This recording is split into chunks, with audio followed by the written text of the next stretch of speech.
Hello friends, get ready for legal dictation. Okay, start. As has been recorded in the impugned judgment of the High Court, when the writ petition was taken up for admission on 14th May 2010, the fact that the petitioners had withdrawn the condition with regard to the provision of foreign exchange rate variation was considered, and it was also observed that such subsequent withdrawal could not affect the bid of the petitioners. However, on the submission made on behalf of the petitioners that the aforesaid condition was also included in the RFP submitted by respondent number 4. Notice was issued in the matter. Consequently, while taking up the writ petition for final disposal, the issues framed for deciding the writ petition were centered round the said question.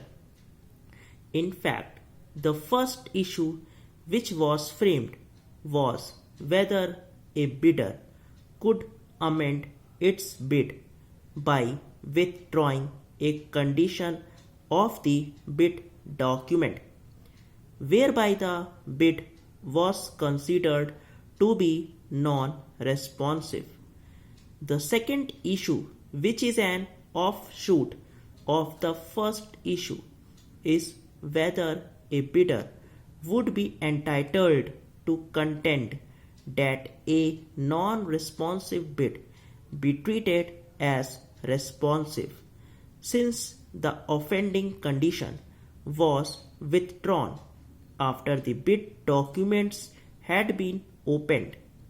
The third issue raised was with regard to the bid submitted by respondent number 4 and whether the same could be treated as responsive, although the price offered by the said respondent contained a foreign exchange rate component which was to be considered at a particular rate para.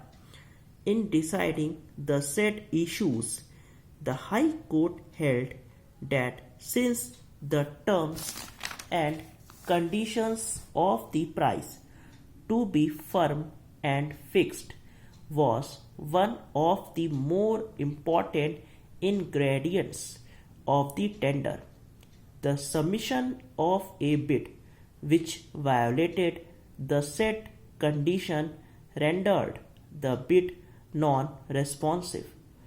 The High Court observed that this was not a case of clerical mistake in the bid documents, but a conscious change in the terms and conditions of the bid as submitted by the petitioners, which could not cure the initial disqualification when the bids were submitted.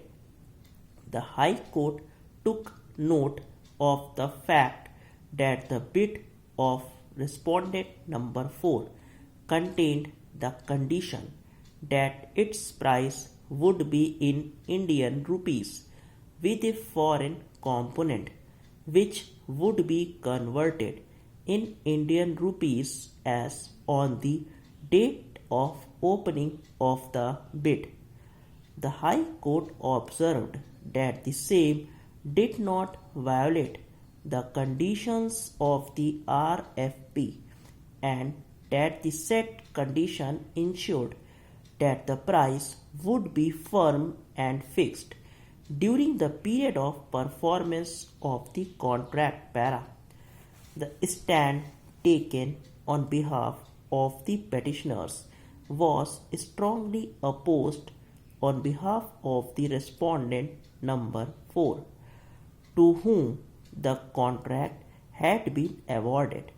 Mr. Ashok Desai, learned senior advocate, pointed out that the condition relating to the foreign exchange rate variation and the proposal of the respondent number 4 in relation thereto indicated a firm rate of exchange as on the date of the opening of the commercial bids, and there would be no escalation of such offer during the subsistence of the contract as envisaged in the tender documents. Stop. अगर आपको dictation अच्छा लगा तो channel को please ज़रूर subscribe करें। Thank you.